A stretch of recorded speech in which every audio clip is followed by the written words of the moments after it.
Hey, I'm Meggie Kay. So today I want to talk about some of the lies, I guess you could call it, surprising things, unexpected things. Basically, before coming to Japan, I was reading up about Japan, I saw comments and videos online, I had talked to people personally, and it kind of built up what I expected to see and experience, and I found it to not be true.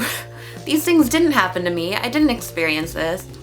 I either experienced the exact opposite or something different, or just found out that from my experience and what I see, I disagree with these statements.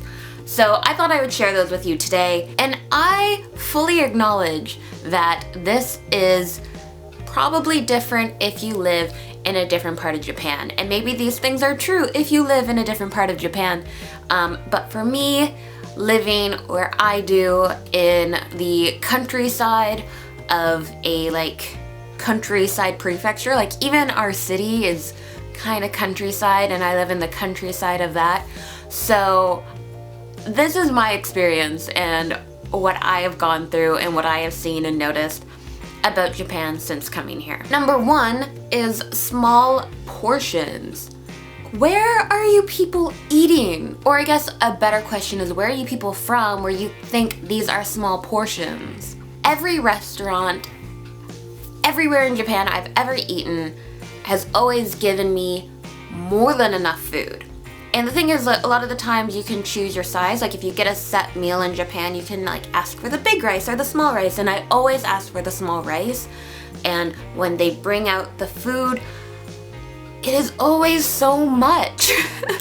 I have always either not finished a meal or left incredibly full. Small portions. I don't think they're that small. And this goes for my school lunch too. When I first arrived to Japan, I had my teachers ask me, okay, when the school lunch starts, do you want the small portion, the regular portion, or the large portion? And I said small, and they were just like, really? Are you sure you want the small? For me, I thought how small is the small? Are you gonna give me 5 grains of rice? Is that what a small is? So I said regular size, and they seemed okay with that answer, whereas they weren't, they were concerned if I wanted the small. But yeah, those were massive meals. And because I had just arrived to Japan and I didn't really know the system yet, I was didn't know what to do with the food if I was full and I didn't want to eat all of it. So I just forced myself to eat everything, and it was a struggle.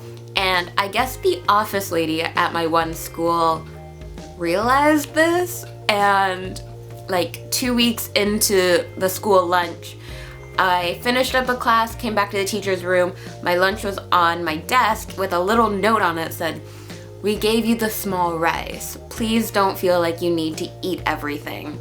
And I'm pretty sure she asked one of my English teachers how to write this because she doesn't know any English. But I thought it was really sweet. It's she realized that I was struggling, and she was like, "Please don't feel like you need to eat everything." And then I realized there was a little dish, one of the containers for the food, and you can dump any extra sauce or food you didn't eat or don't like or whatever. You just dump it back in there and it's fine. So I figured that out. But yeah, this small portions, like I said, where are you eating? I have never had any small portions eating in Japan. So number 2 is skinny people. You hear online all the time, Japanese people are so skinny. They're not so skinny, they're just not fat. The way people always talk about skinny Japanese people online, I thought as a very average North American, I'm not considered fat and I'm not considered thin, I'm somewhere in between. And I thought that coming to Japan, I would feel like a cow because everyone's Japanese people are so skinny, and they're not. There are some that are very skinny, but there's some people that are very skinny everywhere in the world, just as there are some people that are bigger everywhere in the world. But the vast majority of them, I wouldn't say is oh my god, you're so skinny. It's more of you're just not fat. Like, I feel most people are just a very average, typical, healthy size, proportional to their frame.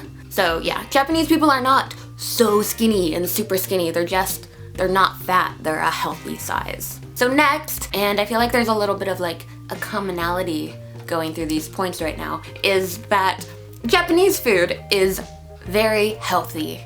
Now, I would say Japanese food doesn't deserve the label of being really healthy food.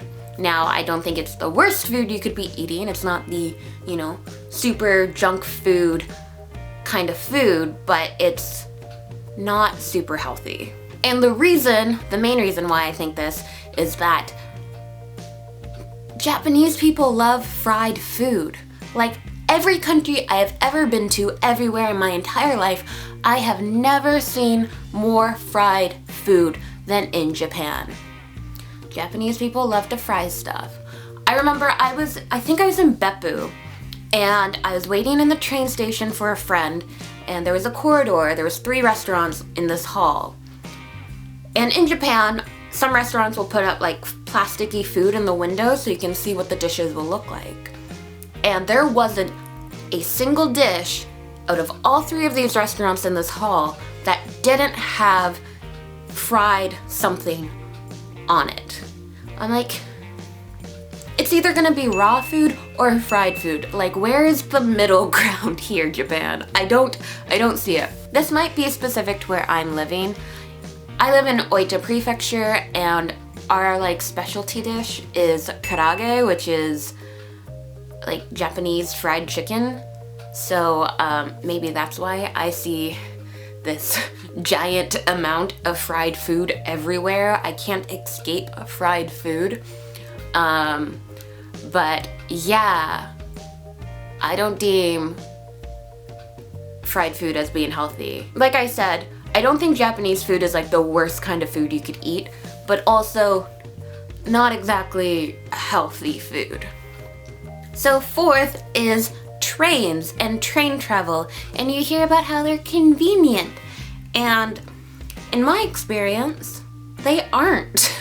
They're not convenient, they're not cheap, and I realize this might be very much due to location, and if you live in like a bigger, more populated area, maybe you have a very different experience with trains. But for me, no.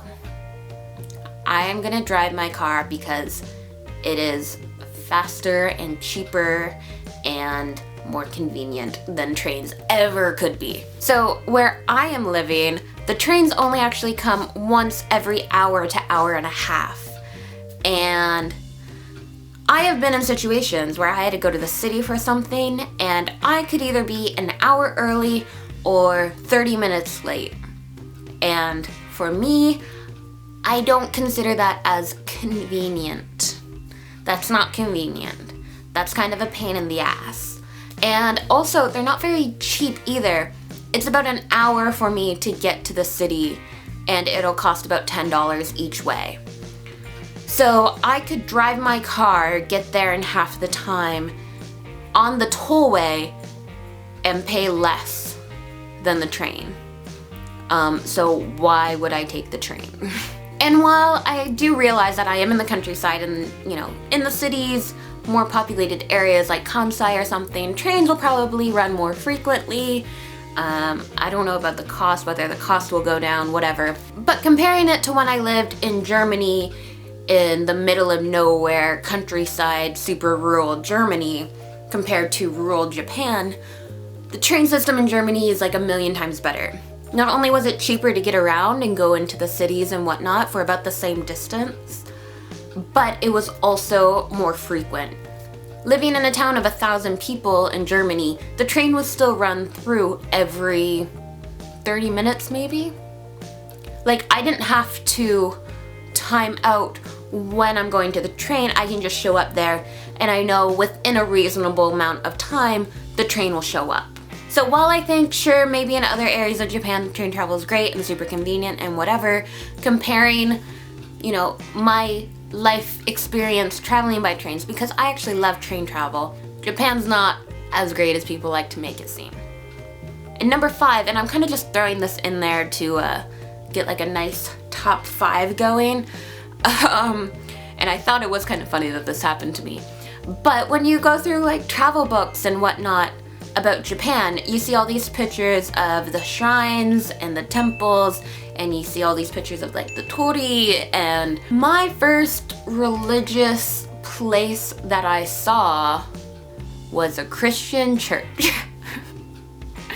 And I'm not saying that as like a bad thing or anything, it's not. I just thought it was kind of funny because that's not what you expect when you come to Japan. You expect these temples and these shrines, and I got Jesus and a cross. And since coming and exploring a bit more and seeing more of like my town and more of Japan, I have seen far more temples and shrines than churches, but I thought it was kind of funny that that was the first thing that I saw.